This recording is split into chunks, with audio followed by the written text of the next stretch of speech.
Écoutez, tout est organisé, hein. Je vois. Non, moi, je vais essayer en quelques mots, finalement, de vous dire quelles sont les motivations à agir des mutuelles, ce qu'elles font déjà, ce qu'elles aimeraient faire, et puis finalement les conditions qu'il faudrait réunir pour qu'elles puissent faire davantage.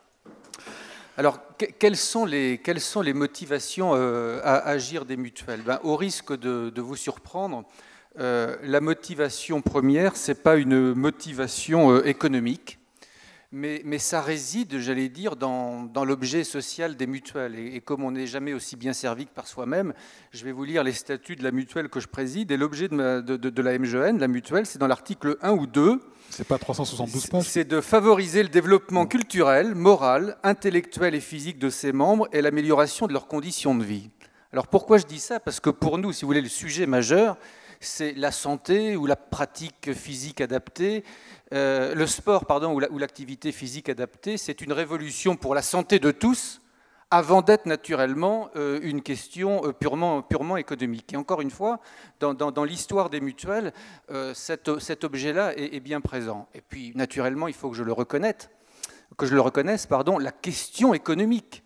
La question économique nous a rattrapés et fait aussi partie des motivations. L'OMS a été citée à plusieurs reprises ce matin. En 2010, l'OMS disait, je cite, « Une estimation prudente montre que 20 à 40% des ressources dépensées en matière de santé sont gaspillées et pourraient être réacheminées vers une couverture universelle. » Ça, c'est un sujet naturellement qui concerne tout le monde. On comprend bien que ça concerne d'abord les pays dont les systèmes de santé sont les plus développés et l'accès à la santé pour tous, l'accès aux soins pour tous, c'est naturellement un sujet qui nous préoccupe. Toujours au plan économique, deuxième sujet, et je m'en tiendrai là sur les motivations à agir, on sait aujourd'hui que dans un pays comme le nôtre, la croissance des dépenses de santé, elle est tirée par les maladies chroniques, les fameuses ALD, les affections de longue durée. Et de manière courante, on a tendance à dire un peu rapidement, mais les ALD, les mutuelles s'en moquent complètement parce que c'est le 100% Sécu. C'est pris en charge à 100% par la Sécu, l'assurance maladie. En réalité, les personnes qui sont atteintes d'affections de longue durée, très souvent, il y a des polypathologies sur des sujets qui ne sont pas directement la maladie du 100%, qui occasionne la prise en charge à 100%, elles recourent beaucoup plus que les autres au système de santé et les dépenses pour les mutuelles sont plus importantes que pour les autres mutualistes. Donc là aussi, j'allais dire, on a des motivations tout à fait économiques, notamment pour éviter, lorsqu'une personne est en ALD, les facteurs d'aggravation de la maladie. Et l'activité physique adaptée peut y participer. Alors les mutuelles agissent. Que faisons-nous très concrètement? Très concrètement, c'est probablement ce qui est le plus à notre portée et le plus facilement à notre portée. On diffuse des messages de prévention à toute notre population mutualiste.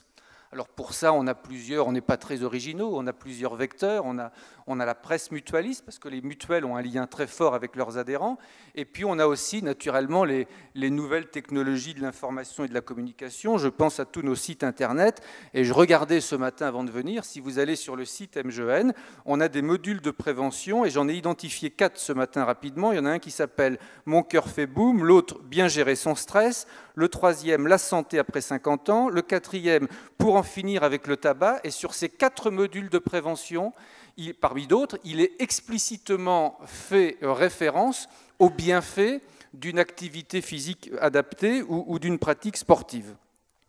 Je voudrais dire aussi qu'au-delà des messages de prévention, on encourage nos adhérents à une activité physique à travers tous les âges de la vie. Alors ça, on peut le faire de manière très différente. Là encore, je vais parler de la mutuelle que je connais le mieux, celle que je préside, et même si ça peut vous paraître un peu lointain du sujet, je suis convaincu que ça ne l'est pas. Dans tous nos départements, nous avons des clubs de retraités. Et Madame Avis le disait, l'isolement, la solitude, ce sont des facteurs très importants en matière de santé publique. Et dans ces clubs de retraités, notamment, ils pratiquent un certain nombre d'activités physiques adaptées. La randonnée, par exemple, est au cœur de ces clubs de retraités parmi autres activités. Mais là aussi, comme le disait Madame Fournéron, heureusement qu'on n'est pas dans des logiques purement économiques, parce que s'il fallait chercher un calcul coût-avantage immédiat, alors on ne le ferait pas. mais je pense que ces pratiques ont de la valeur. Parmi les autres pratiques que nous développons, nous nous associons à des opérations. Je pense par exemple, compte tenu de la spécificité de ma mutuelle, à une intervention dans les collèges qui s'appelle « Bouge, une priorité pour ta santé », où on monte des opérations pour des publics ciblés. Je veux dire aussi que dans les mutuelles, on a, ce n'est pas toujours parfaitement connu, 2400 établissements sanitaires et médico-sociaux. La mutuelle que je préside en a 33, des établissements dans le sanitaire et dans le médico-social. Dans le médico-social, dans les EHPAD, on a naturellement systématisé la pratique d'activités physiques adaptées, douces, pour, là encore une fois, essayer de maintenir le plus possible l'autonomie de nos résidents. Dans nos services de soins et de réadaptation, sur les pathologies liées par exemple aux maladies, je crois, cardiovasculaires, à l'obésité notamment, la pratique physique, je ne parle pas de pratique sportive, la pratique physique fait partie des protocoles que nous avons mis en œuvre. Tout ça, ça participe de la rééducation. Alors, c'est ce que nous faisons, mais nous voudrions faire davantage. Qu'aimerions-nous faire ? Je crois déjà que sur les messages de prévention, on peut passer du message de prévention à une interactivité plus grande avec nos adhérents. On est en train, nous, d'implanter un dispositif qui a été mis en place par l'IMAPS, développé par l'IMAPS. C'est un portail d'échange où, à travers des questionnaires, on va essayer d'évaluer le niveau d'activité physique de nos adhérents, d'évaluer leurs habitudes de vie, d'évaluer leur motivation à changer d'habitude de vie, et le cas échéant, on essaiera de les informer, de les orienter dans des structures qui pourraient les accompagner. Quand je dis que nous voudrions faire davantage aussi, je change de sujet, un certain nombre de mutuelles ont une identité très professionnelle, voire une identité de mutuelle d'entreprise. Et là, je crois qu'il y a un levier particulièrement important. Vous savez que, notamment en entreprise, on a de très nombreux contrats collectifs d'entreprise. Eh bien, pourquoi ne pas imaginer, systématiser dans ces contrats collectifs d'entreprise la sensibilisation, la pratique d'activité physique adaptée ou d'activité sportive à partir, par exemple, d'un bilan de santé. Madame Fournéron évoquait le contrat solidaire et responsable. Oui, on a un certain nombre de leviers, j'allais dire réglementaires, qui pourraient inciter, systématiser les mutuelles à entrer dans des pratiques de ce type-là. Et puis, il y a un dernier sujet que je veux citer, ce sera mon troisième exemple quand je dis que nous voulons faire davantage. Je pense au sujet particulier de la perte d'autonomie. Et je pense notamment au grand âge. Et là, on a vraiment la volonté d'intervenir dès les premiers signes. Et là aussi, c'est quoi notre volonté d'intervenir dès les premiers signes ? Ce serait de pouvoir informer, orienter, accompagner nos adhérents vers des dispositifs existants. Et c'est peut-être là que le bas blesse, et c'est par ça que je voudrais finir. Pour pouvoir amplifier nos actions, il faut, selon moi, réunir un certain nombre de conditions qui aujourd'hui le sont de manière très imparfaite. Alors, d'abord, la limite des actions que nous menons. Ce dont je vous ai parlé, j'en ai conscience, ce sont des opérations ponctuelles. Et il faut quand même avoir bien conscience que le temps du marketing ou le temps de la communication, ce n'est pas le temps de la santé publique. La santé publique, ça suppose un temps long. Il faut mener naturellement des actions au long cours et des opérations, aussi bien menées soient-elles, quand elles sont ponctuelles, elles n'ont des effets que très temporairement. Donc le fait de passer d'actions ponctuelles à des actions dans la durée est une condition importante. Le deuxième objectif, naturellement, c'est de pouvoir généraliser. Quand dans la MGN, vous êtes une mutuelle générale et nationale, vous ne pouvez pas vous satisfaire d'apporter une réponse ici ou là, mais pas sur l'ensemble du territoire.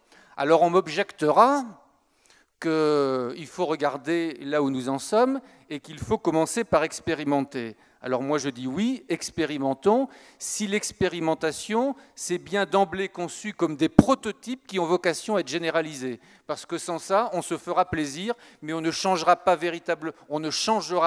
véritablement les choses sur le plan de la santé publique. Et donc pour changer d'échelle, je vais finir par ça, pour changer d'échelle, nous avons, quand on est une mutuelle comme nous avons besoin de partenaires.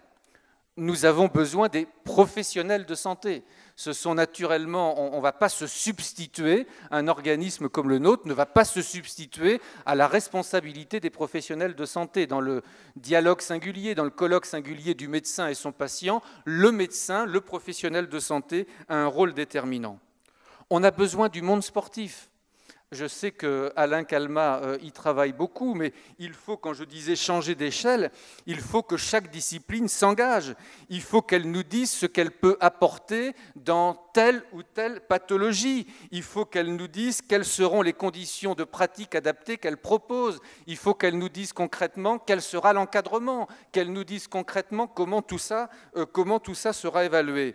Cette condition est indispensable si on veut prescrire, je mets des guillemets, l'activité physique adaptée de manière sérieuse et si on veut la généraliser. Donc il faut que le monde sportif s'engage.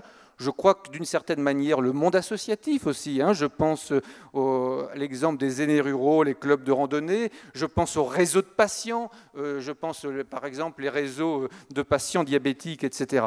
Et si tous ces gens-là s'engagent de manière structurée, de manière organisée, de manière massive, alors nous, complémentaires, dans un objectif de généralisation, on pourra avec vous, j'allais dire, cartographier les réseaux ressources sur lesquels on pourra s'appuyer, et là, de manière, j'allais dire, systématisée, on pourra naturellement envoyer nos adhérents vers ces structures.